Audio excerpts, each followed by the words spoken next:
ब्रह्मादिभ्यो ब्रह्म विद्या संप्रदायकर्तृभ्यो वंश ऋषिभ्यो महद्भ्यो नमो गुरुभ्यः।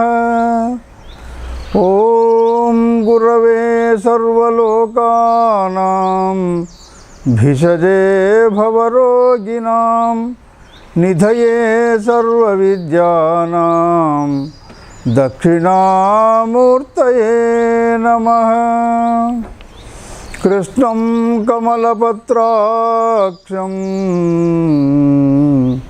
पुण्यश्रवणकीर्तनं वासुदेवं जगद्योनिं नौमि नारायणं हरिं नौमि नारायणं हरिं।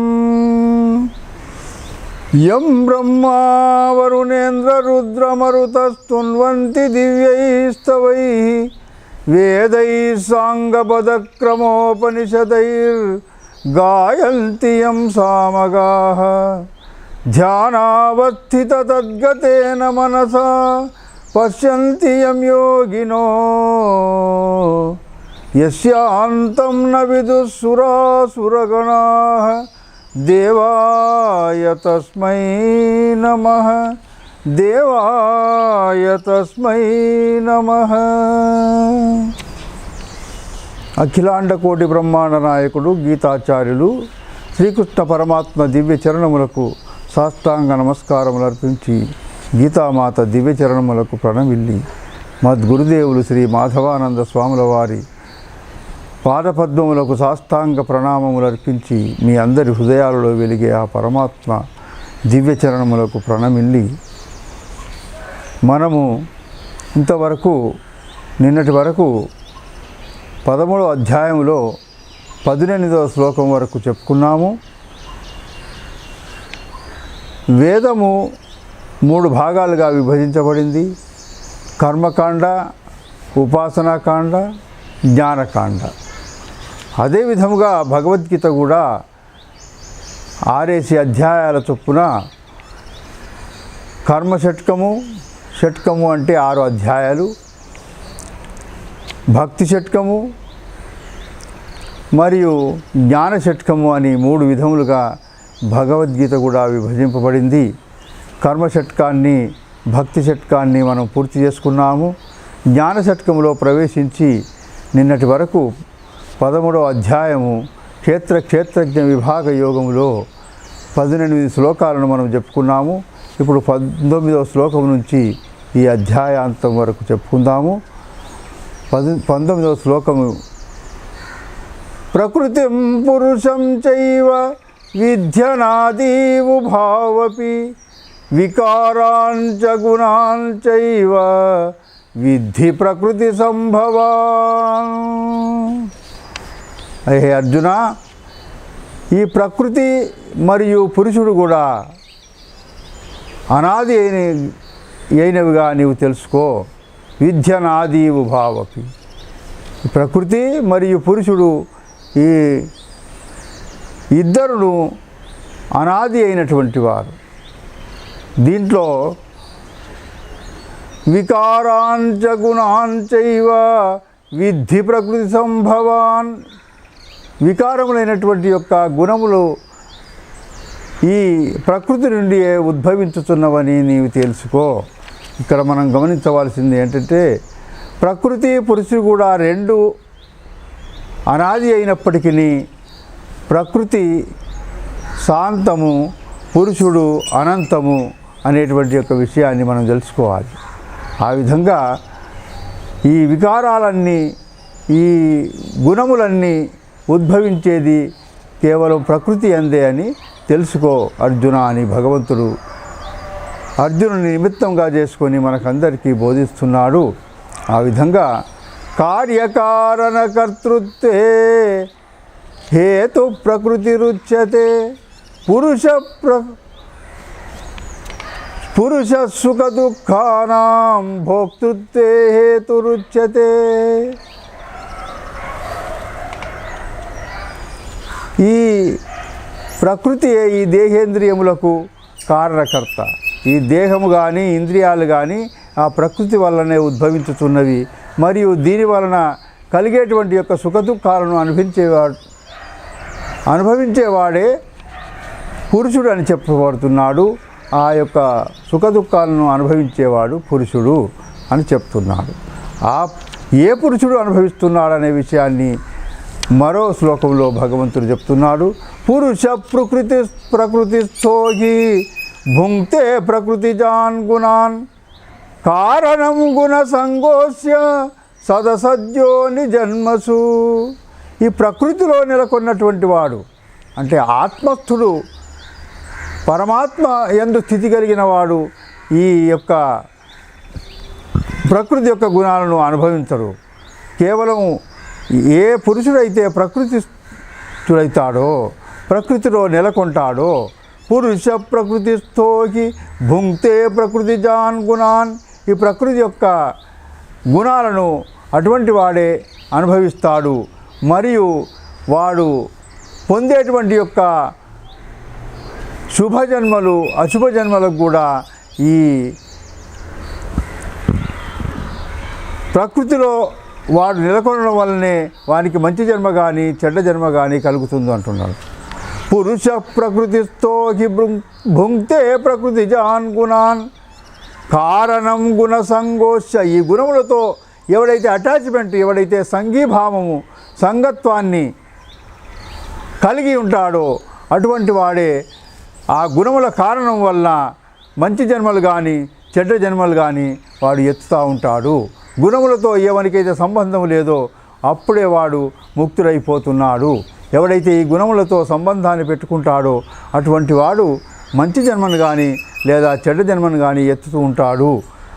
అట్లు గుణములతో సంబంధం లేకుండా ఎవడైతే గుణాతీతుడుగా ఉండగలుగుతాడో అటువంటి వాడు ఏ జన్మాన్ని ఎత్తకుండా వాడు పరమాత్మునే పొందుతాడు. అందుకే మహాత్ములు అంటారు కదా, అంటే పూర్వాపర జన్మంబులు పూర్ణాత్మకు గలవే సర్వాత్మునకిహ జన్మము సత్యం వనగలవే. మనల్ని ప్రశ్నిస్తున్నారు. పూర్వాపర జన్మంబులు పూర్ణాత్మకు గలవే. ఆ యొక్క పూర్ణాత్మ అయినటువంటి యొక్క పరమేశ్వరుడికి, పరమాత్మకు, ఆత్మకు ఇంతవరకు గడిచిన జన్మలు కానీ ఇక ముందు రాబోయే జన్మలు కానీ ఆ పరమాత్మకు, ఆ ఆత్మకు ఉన్నావా అని అడుగుతున్నారు. పూర్వాపర జన్మంబులు పూర్ణాత్మకు గలవే. ఈ పూర్ణమైనటువంటి యొక్క ఆత్మకు గడిచిన జన్మలు కానీ రాబో జన్మలు కానీ ఉన్నాయా అంటే దాని అర్థం ఏంటంటే లేవు అని అర్థం. పూర్వాపర జన్మంబులు పూర్ణాత్మకు గలవే సర్వాత్మునకిహ జన్మము సత్యం వనగలవే. ఆ సర్వాత్మునైనటువంటి వానికి ఈ జన్మ మాత్రము సత్యమా, ఇది సత్యమని నువ్వు చెప్పగలుగుతావా? గడిచిన జన్మలు లేనప్పుడు, రాబోయే జన్మలు లేనప్పుడు ఈ జన్మ కూడా అసత్యమే అని మహాత్ములు, శాస్త్రాలు, భగవద్గీత చెబుతుంది. కాబట్టి గడిచిన జన్మలు కూడా ఈ ఆత్మకు లేవు, రాబోయే జన్మలు కూడా ఆత్మకు లేవు, కడకు ఈ జన్మ కూడా ఆత్మకు లేదనేటువంటి ఒక నిర్ణయాన్ని శాస్త్రములు దృఢీకరిస్తున్నాయి. అందువల్ల గడిచిన జన్మలు కానీ రాబోయే జన్మలు కానీ ఈ జన్మ కానీ ఆత్మకు లేదు అంటున్నాడు. కేవలం ఆ గుణములతో సంబంధం ఎవడైతే పెట్టుకుంటాడో, గుణములతో కూడి ఉంటాడో అటువంటి వాడే ఆయా జన్మలను ఎత్తుతుంటాడని భగవంతుడు చెప్తున్నాడు. ఇంకా ఆత్మస్వరూపం ఏ విధంగా ఉంటుందంటే ఉపద్రష్టానుమంతా చ భర్త భోక్త మహేశ్వరః పరమాత్మేతి చాప్యుక్తో దేహేస్మిన్ పురుషః పరః.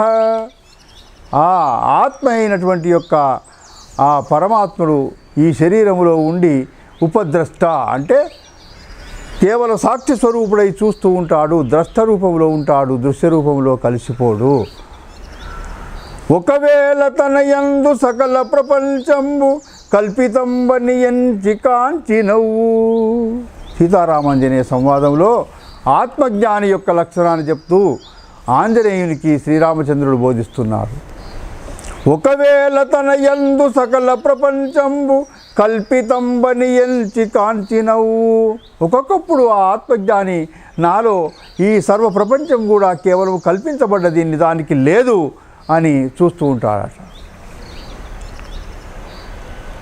ఒకవేళ సర్వభూతోపాదితతియందు తను దూతి మిగుల సంతసముజందు. మళ్ళొక్కొక్కసారి కొంచెం అవతారం కొంచెం దిగి వచ్చి ఈ సర్వభూతాలు ఉన్నప్పటికీ సర్వభూతాలలో నేనే వెలుగుతూ ఉన్నాను, అన్నిట్లో వెలిగే పరమాత్మను నేనే అని సంతోషపడుతూ ఉంటాడట. ఒకవేళ సర్వభూతోపాదితతియందు తను దూచి మిగుల సంతసముజందు. ఒకవేళ దేహాదులొప్పుగా విహరింప సర్వసాక్షినటంతు సంభ్రమించు. ఇంకొకప్పుడు ఈ దేహంలో ఉన్నటువంటి యొక్క ఇంద్రియాలు మనస్సు ఆయా వ్యాపారాలయందు విహరిస్తూ ఉంటే ఇవి అన్ని చేసేది నేను కాదు. పశ్యన్ శృణ్వన్ సుసన్ జిగ్రన్ అశ్నన్ గచ్చన్ స్వపన్ స్వచన్ ప్రలపన్ విసృజన్ గృహ్ణన్ ఉన్మిషన్నపి ఇంద్రియాణీంద్రియార్థేషు వర్తంత ఇతి ధారయన్. పశ్యన్ చూచినా కూడా, శృణ్వన్ వినినా కూడా, పశ్యన్ శృణ్వన్ అశ్నన్ గచ్చన్ భోంచేసినా కూడా, ఎక్కడికైనా వెళ్ళినా కూడా, పశ్యన్ శృణ్వన్ అశ్నన్ గచ్చన్ ఆ విధంగా మాట్లాడినా కూడా, నిద్రపోతూ ఉన్నా కూడా, మేల్కుంటూ ఉన్నా కూడా, ఇతర వస్తువులను గ్రహిస్తూ ఉన్నప్పుడు కూడా, ఇతరులకు వస్తువులు ఇచ్చేటప్పుడు కూడా, కన్నురెప్పలు మూసినప్పుడు కూడా, తెరిచినప్పుడు కూడా, ఇవన్నీ ఇంద్రియార్థాలలో ఇంద్రియాలే వర్తించుతున్నవి కానీ నేనేమీ చేయడం లేదు. నైవ కించిత్ కరోమీతి యుక్తో మన్యేత తత్వవిత్ అన్నారు. అందుకొరకు ఒకవేళ దేహాదులొప్పుగా విహరింప సర్వసాక్షినటంతు సంభ్రమించు. ఈ దేహంలో ఇంద్రియాలు మనసు బుద్ధి ఇవన్నీ ఏ విధంగా వ్యవహారం చేస్తున్నా కూడా వీటన్నిటిలో నేను లేను, వీటన్నిటికీ సాక్షి స్వరూపంగా నేను ఉన్నాను. సర్వసాక్షినటంతు సంభ్రమించు. ఒకవేళ నన్యమించుకలేదు కండనేననుచు నిర్వికల్ప సమాధినొందు. ఇంకొకప్పుడు ఈ నాకంటే అన్యముగా ఇంకా ఏమీ లేదు, కేవలం నేనొక్కడనే సత్యము అనేటువంటి యొక్క భావనతో ఆయన వికల్పాలు లేనటువంటి యొక్క సమాధిని పొందుతాడయ్యా. ఒకవేళ నన్యమించుకలేదు, కొంచెం కూడా లేదు నాకంటే అన్యంగా. వాసుదేవ సర్వమితి సమహాత్మా సుదుర్లభ అని భగవానుడు చెప్పినట్లుగా ఒకవేళ నన్యమించుకలేదు కండనేననుచు నిర్వికల్ప సమాధినొందు.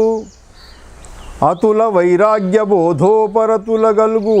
అటువంటి యొక్క మహాత్మునికి ఇంకా ఏ ఏ లక్షణాలు ఉంటాయంటే వైరాగ్యం కలిగి ఉంటాడు. ఆయన ఎప్పుడు కూడా ఈ ఇంద్రియాల సుఖభోగాలను మనఃపూర్వకంగా అనుభవించడు, అవి వస్తే నిరాకరించడు. ఏ విధంగా అంటే అజగర ప్రహ్లాద సంవాదంలో ప్రహ్లాదుడు అజగరుని అడుగుతానంటూ, ఈ అడవిలో ఒంటరిగా ఉండి ఇంత దృఢంగా, ఇంత ఆనందంగా, ఇంత సుఖంగా నీవు ఏ విధంగా ఉన్నావయ్యా మహాత్మా?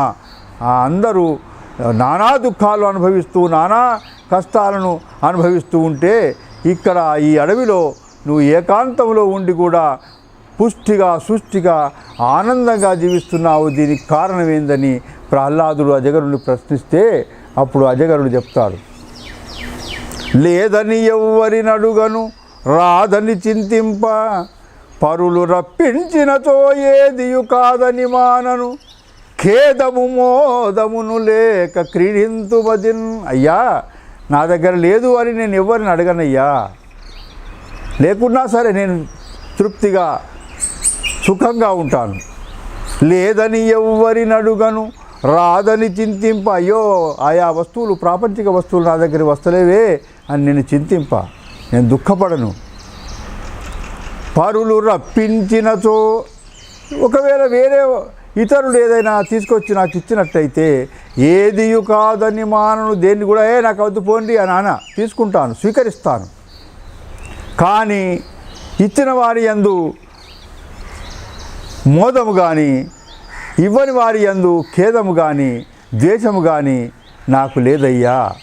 ఇచ్చిన వారి యందు అనురక్తి కానీ, ఇవ్వని వారి యందు ద్వేషము కానీ నాకు లేదయ్యా అంటున్నాడు. అందువలన నేను సుఖంగా, శాంతిగా, పుష్టిగా, తుష్టిగా ఉన్నాను అంటున్నాడు జగరుడు. పరులు రప్పించినతో ఏదియు కాదని మానను, ఖేదము మోదమును లేక క్రీడింతుమదిన్. నాకు సంతోషము లేదు, దుఃఖము లేదు. ఆ విధంగా నేను నా ఆత్మలో ఎప్పుడు నేను ఆట ఆడుకుంటుంటాను, క్రీడ చేస్తూ ఉంటాను అంటున్నాను. ఇంకా ఆ ప్రహ్లాదునితో అజగురుడు ఏమంటున్నాడంటే, అజగరమును జుంటీగయు నిజ గురువులు గాదలంచి నిశ్చింతుడనై, విజనస్థలి కర్మంబుల గజిబిజి లేకున్నవాడ గౌరవ వృత్తిన్. ఈ అజగరము, కొండ చిలువ ఒకే చోట ఉంటుంది. దాని ముందుకు ఒక గజ దూరంలో, 2 గజాల దూరంలో ఏదైనా జంతువు వస్తే దాన్ని మింగి ఉంటుంది, అంతే. ఎక్కడికి పోదు, ఉన్న చోటనే ఉంటుంది. అది వస్తే భోంచేస్తుంది, లేకపోతే అదే విధంగా పడి ఉంటుంది.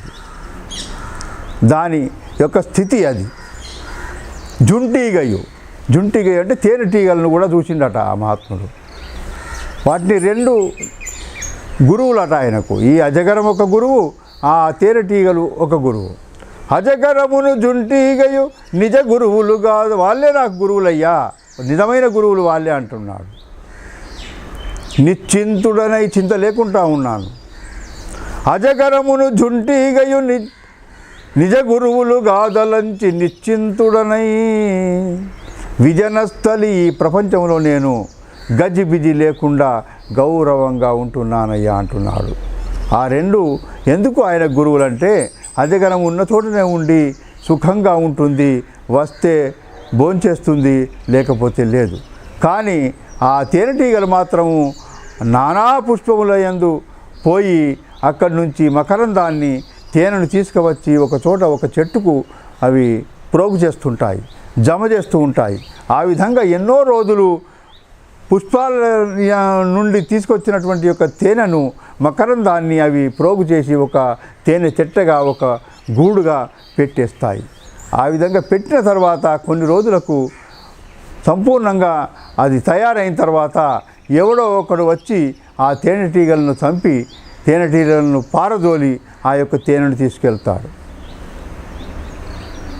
అది ఉన్న చోటనే ఉండి సుఖంగా వచ్చిన దాన్ని తినుకుంటూ అది ఆనందంగా ఉంది.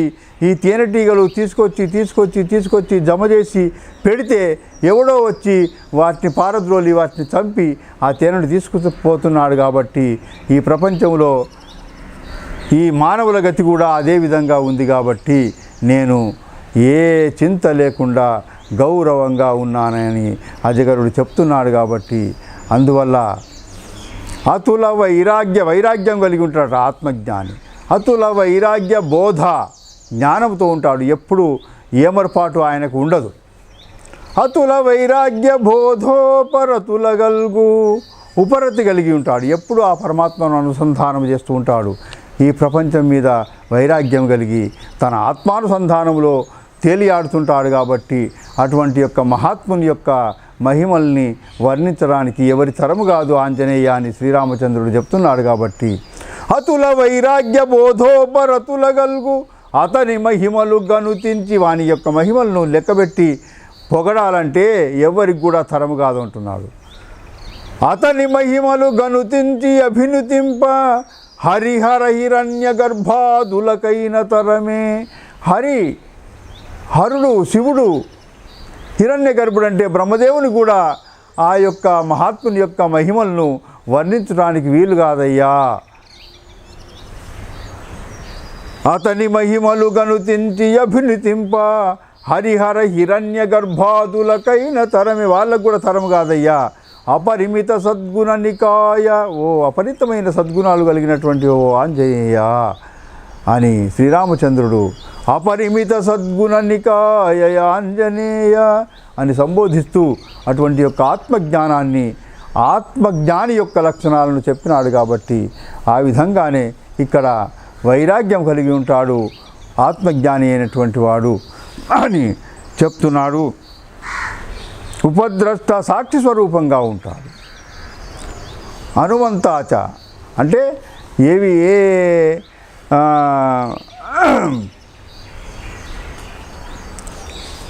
విషయాలనైతే నువ్వు మనసు ద్వారా గ్రహిస్తావో వాటిని అనుమతిస్తాడు. చలో చేయిపో అంటాడు.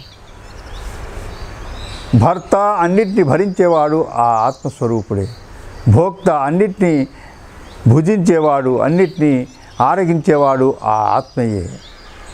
మహేశ్వర, ఈ సర్వలోకాలకు ఈశ్వరుడైనటువంటి వాడు కూడా ఆ ఆత్మస్వరూపుడే అని చెప్తూ పరమాత్మ అని కూడా ఈ యొక్క శరీరంలో ఉన్నటువంటి యొక్క ఆత్మను చెప్పబడుతుంది.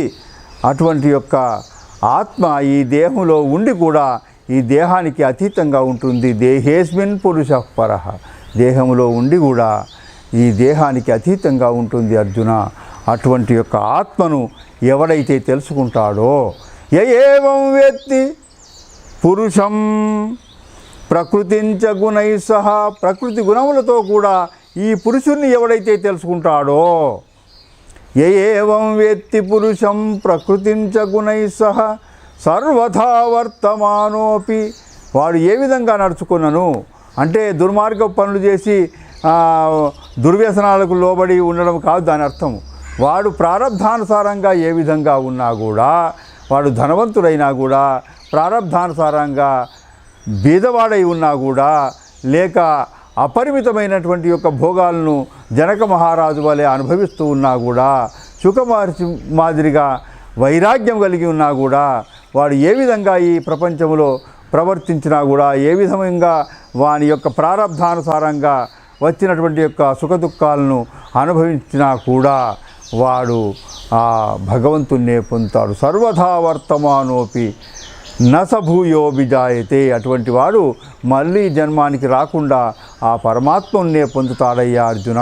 అందువల్ల నీవు ఈ ప్రకృతి గుణములతో సహా ఆ యొక్క పురుషుడెవరో, ఈ శరీరమునందు ఉన్నటువంటి యొక్క పురుషుడెవరో తెలుసుకో అర్జున అని చెప్తున్నాడు భగవంతుడు.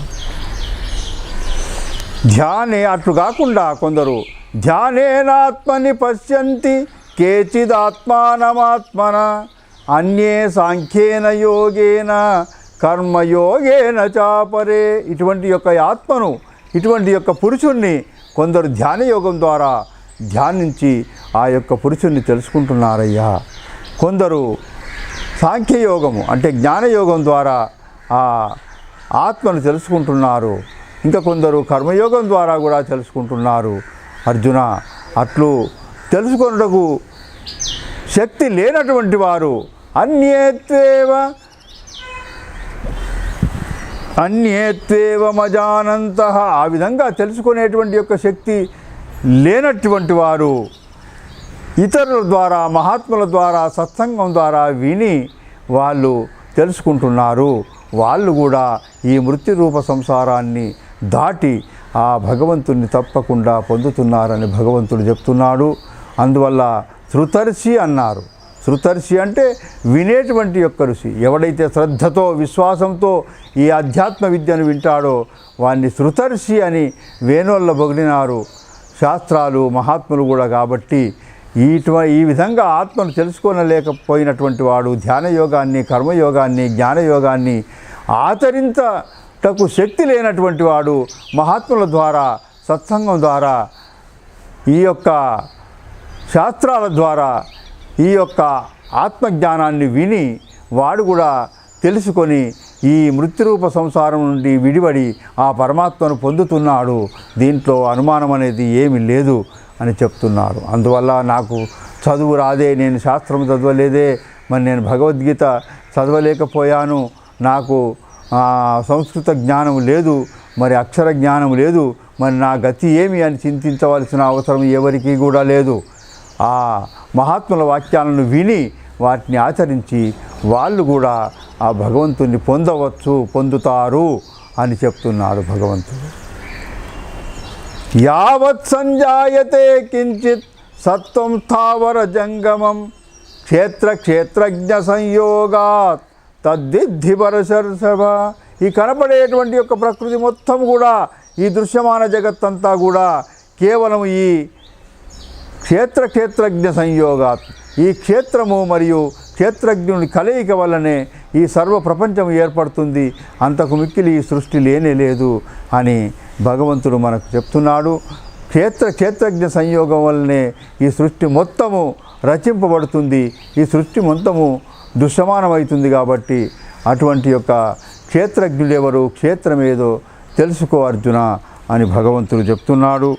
దానివల్లనే అందువల్ల అటువంటి యొక్క క్షేత్రజ్ఞ పురుషుడు ఎక్కడ ఉన్నాడు అంటే సమం సర్వేషు భూతేషు తిష్టంతం పరమేశ్వరం. ఇటువంటి అద్భుతమైన అమృతతుల్యమైనటువంటి వాక్యాలను ఎన్నో భగవంతుడు ఈ భగవద్గీతలో మనకు చెప్పి ఉన్నాడు.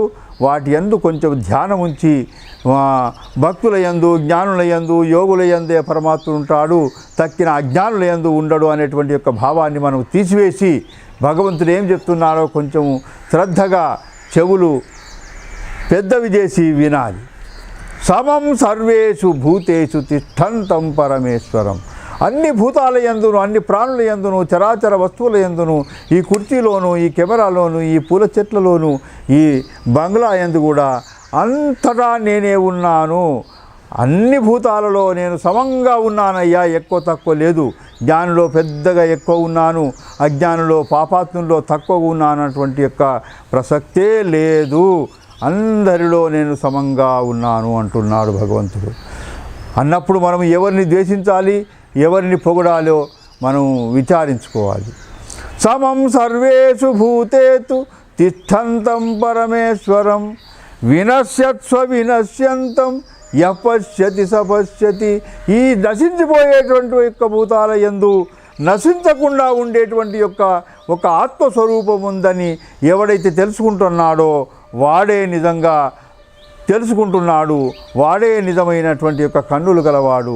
అటు చూడలేనటువంటి వాడు అంధునితో సమానమే, వానికి దృష్టి ఉండి కూడా ఏమి లాభం లేదు.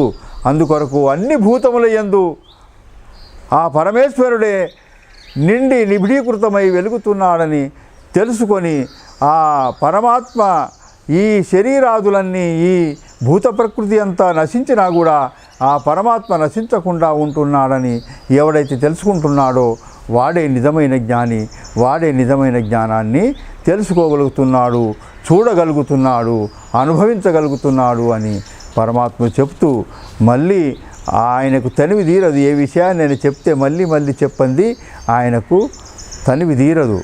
ఎందుకంటే మనం ఈ వేదాంత వాక్యాల్ని ఎన్నిసార్లు విన్నా మళ్ళా నిత్య నూతనంగా ఉంటుంది. కాబట్టి ఒకసారి విన్నంత మాత్రాన మన మనసుకు పట్టి దృఢము కాదు. కాబట్టి భగవంతుడు మళ్ళీ మళ్ళీ చెప్పిన దాన్నే మళ్ళీ చెప్తూ ఉంటాడు. దాన్ని అధ్యాత్మ విద్యలో పునరుక్తి దోషం అనేది లేనే లేదు. కాబట్టి లౌకిక విద్యలలో పునరుక్తి దోషం ఉంది, కానీ ఈ అధ్యాత్మ విద్యలో పునరుక్తి దోషము లేదు. కాబట్టి మళ్ళీ భగవంతుడు ఏమంటున్నానంటే సమం పశ్యన్కి సర్వత్ర సమవస్థితమీశ్వరం. అంతటా భగవంతుని సమంగా ఎవడైతే చూస్తూ ఉన్నాడో, సమం పశ్యన్కి సర్వత్ర సమవస్థితమీశ్వరం నహి నాత్యాత్మనాత్మానం తతో యాతి పరాంగతిం. ఎవడైతే అంతటా పరమాత్మున్నే సమానంగా చూస్తున్నాడో అటువంటి వాడు తాను నశింపజేసుకోక ఆ భగవంతున్నే పొందుతున్నాడు. ఎవడైతే అంతటా భగవంతుణ్ణి గుర్తించలేడో వాడు నశించిపోతున్నాడు.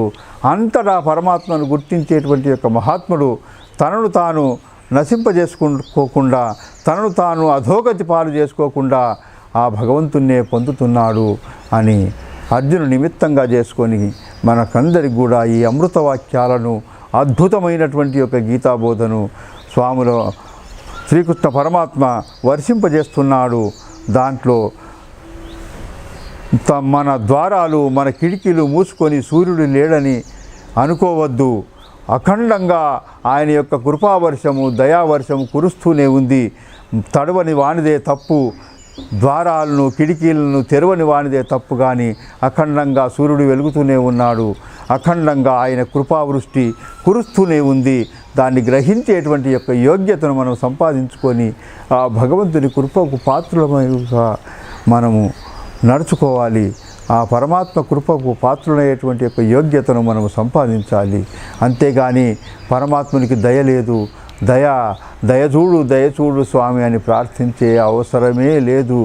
ఆయన యొక్క కృపావృష్టి అనంతంగా ఏకధారగా తైలధారవత్తు కురుస్తూనే ఉంది. దాన్ని గ్రహించని వానిదే తప్పు. అందువల్ల అటువంటి యొక్క అఖండంగా కురుస్తున్న ఆయన కృపావృష్టిని మనము ఆ వృష్టిలో తడిసి ఆ యొక్క కరుణను మనము గ్రహించాల్సి ఉంటుంది. అందువల్ల భగవంతుడు ఇంకా ముందుకు పోతూ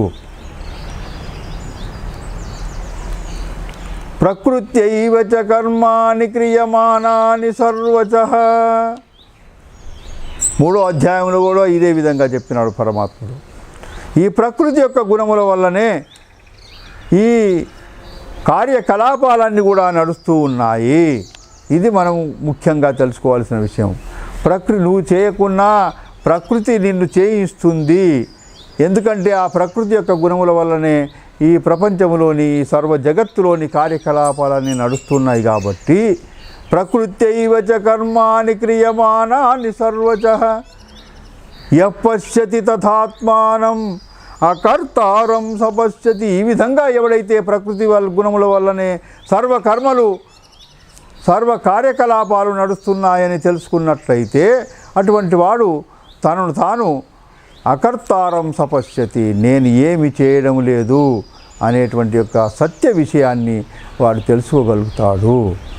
నైవ కించిత్ కరోమీతి అనేటువంటి యొక్క సత్యమైనటువంటి యొక్క బోధను, సత్యమైనటువంటి యొక్క విషయాన్ని వాడు గ్రహింపగలుగుతాడు అని భగవంతుడు చెప్తున్నాడు. ఆ తర్వాత యదా భూత పృథగ్భావం ఏకస్థమనుభశ్యతి తతయేవ చ విస్తారం బ్రహ్మ సంపద్యతే తదా. ఎప్పుడైతే ఏ మానవుడైతే ఈ నానా విధములుగా గోచరిస్తున్నటువంటి యొక్క ఈ ప్రకృతి ప్రాణులన్నిటినీ ఒకే పరమాత్మ నుండి ఉద్భవించినట్టుగా ఒకే పరమాత్మ స్వరూపులుగా తెలుసుకోగలుగుతాడో చూడగలుగుతాడో అప్పుడే తత్క్షణమే అతడు భగవంతుణ్ణి సునాయాసంగా సులభంగా పొందగలుగుతున్నాడు అని భగవంతుడు చెప్తున్నాడు.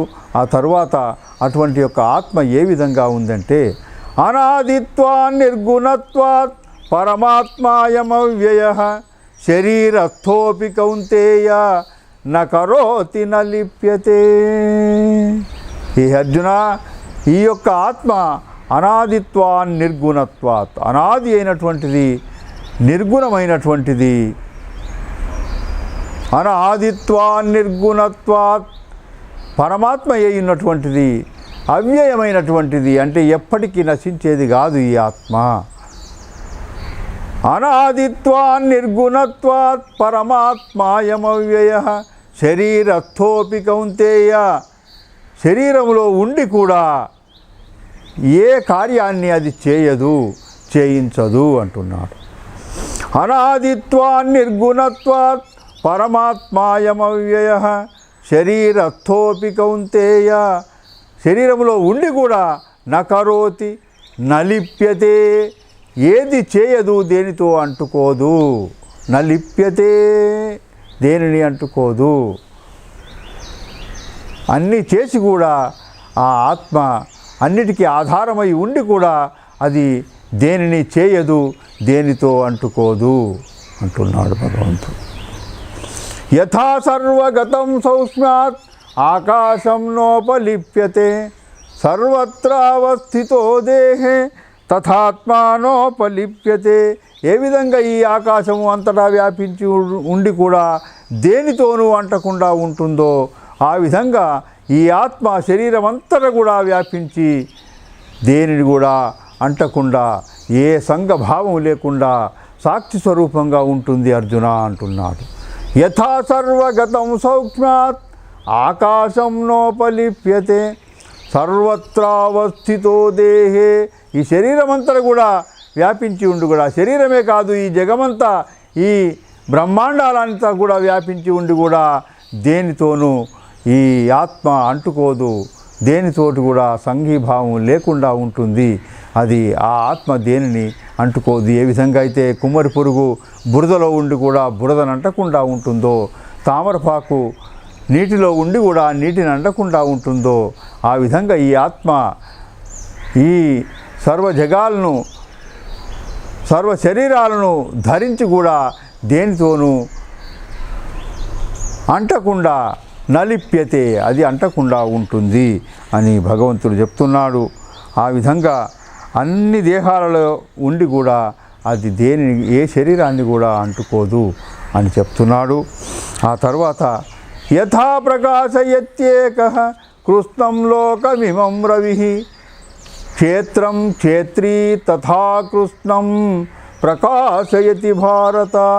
ఏ విధంగా అయితే ఈ సర్వలోకాలను ఈ సూర్యుడొక్కడే ప్రకాశింపజేస్తున్నాడో ఆ విధంగా సర్వదేహాలను అన్ని క్షేత్రాలను ఈ యొక్క ఆత్మే ప్రకాశింపజేస్తున్నాడు అని భగవంతుడు చెప్తున్నాడు. అందువల్ల ఈ ఎవరి యొక్క శరీరం కూడా ఆ శివునాజ్ఞ లేనిది చీమైనా కుట్టదు అన్నట్టుగా ఆ పరమాత్మ ఆధారంగానే అన్ని క్రియలు అన్ని కార్యకలాపాలు నడుస్తున్నప్పటికీ ఉన్న దానితో ఏ కర్మలతో దేనితోను కూడా భగవంతుడు అంటకుండా ఉంటున్నాడు అనేటువంటి యొక్క విషయాన్ని భగవంతుడు ఈ జ్ఞానశతకములో 13వ అధ్యాయంలో అఖండంగా మనందరికీ బోధిస్తున్నాడు. అందువల్లనే పూర్వాపర జన్మంబులు పూర్ణాత్మకు గలవే సర్వాత్మునకిహ జన్మము సత్యం వనగలవే.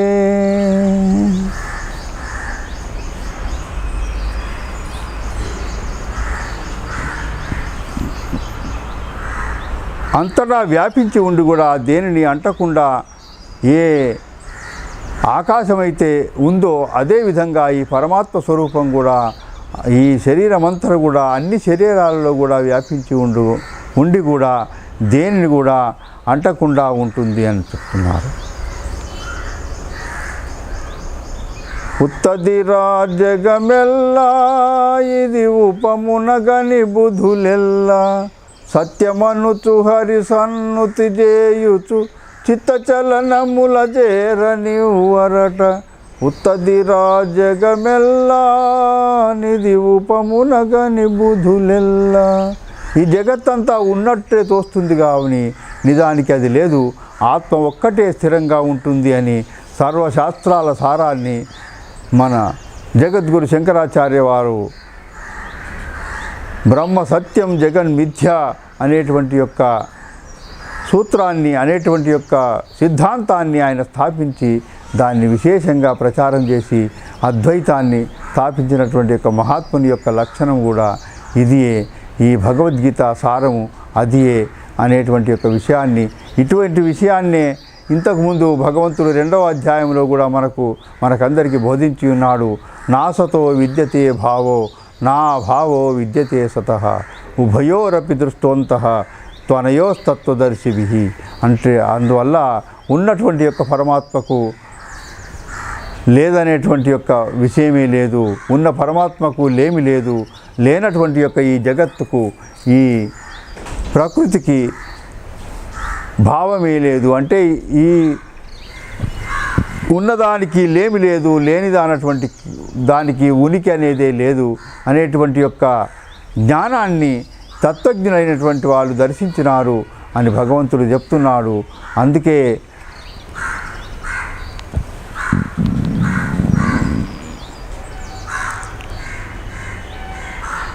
12 గల సదమల మంత్రార్థమెరిగి సద్గురు కృపచే 16 గల అది ఎట్టిదో తెలిసలేని అతడే సద్గురుడు.